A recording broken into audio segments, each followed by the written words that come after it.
चलिए हाय। इस वाले शॉर्ट्स में एक बार ऑडिट ट्रेल को रिवाइज करते हैं। ऑडिट ट्रेल के दो मतलब हैं। पहला, अगर मैं ट्रेडिशनली आपको समझाऊं तो ऑडिट ट्रेल का मतलब है बैकवर्ड मूवमेंट। बैकवर्ड मूवमेंट मतलब से सपोज क्लाइंट ने परचेज एंट्री मारी है, तो जनरली मैं क्लाइंट से क्या पूछूंगा कि परचेज एंट्री मारी है तो क्या तूने कोई परचेज ऑर्डर दिया था, परचेज ऑर्डर दिया था तो क्या क्वालिटी इंस्पेक्शन कराया था, क्या कोटेशन मंगाया था। तो ये बैकवर्ड मूवमेंट है। तो ऑडिट ट्रेल अगर ट्रेडिशनली देखें तो बैकवर्ड मूवमेंट है। तो जब क्लाइंट आपको सारा सोर्स डेटा अवेलेबल करा देता है, कहीं ना कहीं फिर जो परचेज की एंट्री है उसकी ऑथेंटिकेशन में फिर डाउट नहीं जाता है। दूसरा तरीका है ऑडिट ट्रेल को समझने का, जो कहीं ना कहीं मॉडर्न अप्रोच है, वो ये कहता है कि जब एक एक एंट्री का लॉग मेंटेन हो जाए, जब हर एक एक एंट्री का लॉग मेंटेन हो जाए, उसको बोलते ऑडिट ट्रेल।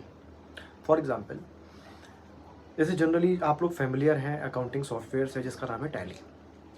टैली में क्या होता है, हम लोग एंट्रीज पास करते हैं, बट सर कभी एंट्री डिलीट हो जाती है, या कभी मैनेजमेंट एंट्री को ओवरराइड कर देता है, डेट चेंज कर देता है, इनवॉइस नंबर चेंज कर देता है, अमाउंट चेंज कर देता है, नरेशन चेंज कर देता है। तो पहले इसका कोई रिकॉर्ड नहीं होता था, बट अब उसी टैली सॉफ्टवेयर के अंदर एक लॉग मेंटेन हो जाता है कि कब एंट्री चेंज हुई, किसने चेंज की, क्या उसमें चेंजेस किया, क्या वो ऑथराइज पर्सन था कि नहीं था, कौन कौन एंट्री को एक्सेस कर रहा है, कौन कौन सॉफ्टवेयर को एक्सेस कर रहा है। हर एक चीज़ का लॉग मेंटेन हो जाता है। ऑडिट ट्रेल को समझने के दो तरीके हैं, traditional approach, modern approach. Traditional approach यही है बैकवर्ड मूवमेंट। भाई परचेज एंट्री की है, चल परचेज ऑर्डर दिखा, चल क्वालिटी चेक्स दिखा, चल कोटेशंस दिखा, ये सारी चीज़ें।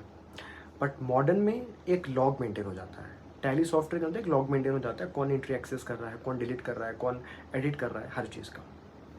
इसी वजह से जब हम सेक्शन 143 सबसेक्शन 3 पे जब रिपोर्ट करते हैं तो उसमें एक पॉइंट भी है कि हमको ये रिपोर्ट करना है कि आपका क्लाइंट के पास जो सॉफ्टवेयर है, से सपोज आपका क्लाइंट कॉर्पोरेट है, तो क्या आपका जो कॉर्पोरेट क्लाइंट है वो जो सॉफ्टवेयर यूज़ कर रहा है उस सॉफ्टवेयर में ऑडिट ट्रेल का फीचर है, और अगर है तो क्या वो फंक्शनिंग में है कि नहीं है। होपफुली आपने शॉर्ट्स में ऑडिट ट्रेल के दो मतलब समझे होंगे। तो सर हमें लिखना क्या एग्जाम में, आपको दोनों जिक्र करना है, ट्रेडिशनली भी और मॉडर्न वे में भी आपको इसको जिक्र करना है। चलिए होपफुली आपने शॉर्ट्स में सीखा होगा। Thank you.